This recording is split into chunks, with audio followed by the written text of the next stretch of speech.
Well, welcome to another episode of the Fuck Dump Podcast, a podcast where I lovingly welcome the void into my home and the void stabs me in the back. This is a very special episode of the podcast where I openly call out my friend who made a reactionary podcast to my podcast. More specifically, episode 4. Now, my friend, the first mistake you made was making me put extra effort, into making this podcast because I listened beat by bit. Oh my god, I'm so I'm so riled up. Yeah, I listed beat by beat all my points for your podcast. Now, you done fucked up, son. I leave for 2 days, a nice little vacation for posting every day, and you piece of work. You make a reactionary podcast now. You are very lucky I was not at my computer when you made yours, because I would have torn you a new asshole. But don't worry, I still have plans to tear you a new asshole. Now, you say you're going to put out an episode as frequently as I will. So, from now on, the Fuck Dump Podcast will now be a twice daily podcast. I will be making 2 podcasts a day. But you also said you'll make them as frequently as I do, so you better get started on making your other 4 episodes, because at this rate, I will have made a full studio album by the time you reach episode 6. And you also mentioned that you have no sponsors, and that I've never sponsored you financially nor in life. So from this point forward, I will now be your sole sponsor financially. I sponsor you. You better be careful, or I could pull out at any moment. Now,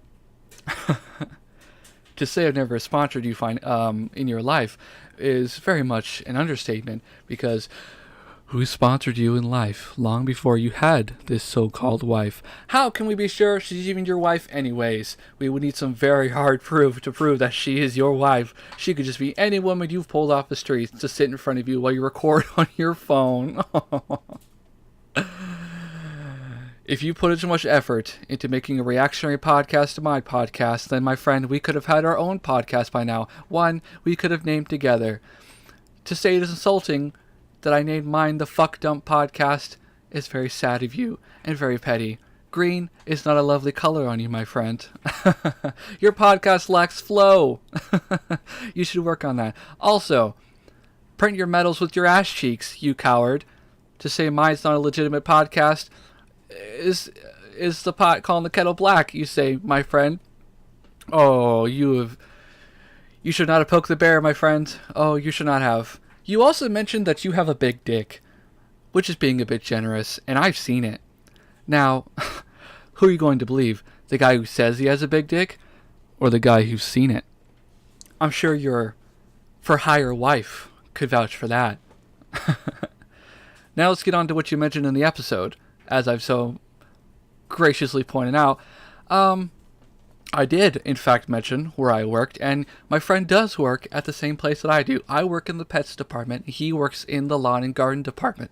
Now, it is true that I have complained quite numerously about my job. That is very true. But, like he said, my job was infinitely harder than his job. Sure, you lift some heavy things and you use a forklift, but that's something anybody could do.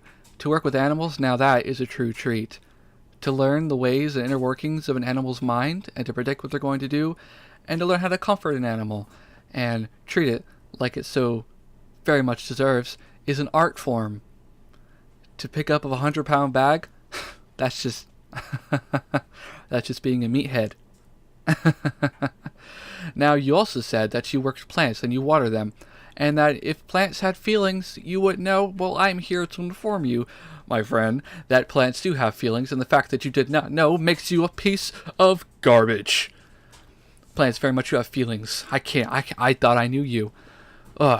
You also said I whined too much about my job. Well, you also whined about your midterm being the day after Halloween. Why would my teacher, Miss Felony, make the midterm the day after Halloween? I'm going to be hungover that day. That's a special condition that should be excused while I'm in college. You know, I gotta thank you. I wish it's gonna talk. Oh gosh, I wish it's gonna talk about how I overeat, and that I'm a big fat piece of shit. But you sure did give me a lot of ammo for this one, and I sure am riled up. You know what? I could make 3 a day now, just out of a whim. But as much as excited as I've been, I will say all this has been out of love. I love you. You've been one of my greatest friends. This is in no way meant out of spite or anger. This is just to tell you, don't overstep your boundaries. I love you, but don't fight with the beast, because I'm more than ready to snap back. Also, apologies for anybody listening. My room is right outside of where the dryer is, so I basically live inside of a laundromat when it's going on. So there you go. Most of the fire is gone of that little rant. I gotta say that was a lot of fun. You know, having that sort of that drive and that passion. And my friend, I know you're still listening to this because I listened to all 11 minutes of your first episode. Very impressive, I have to say. You better keep it up, because if you don't, I'm gonna make you print a medal with your ass cheeks, and I'm gonna hang it on my wall. Oh, how delightful this has been. I think this is all I have for this. I don't name my episodes, but if I did name my episodes, I would name this one Big Dump Fuck Slaughter.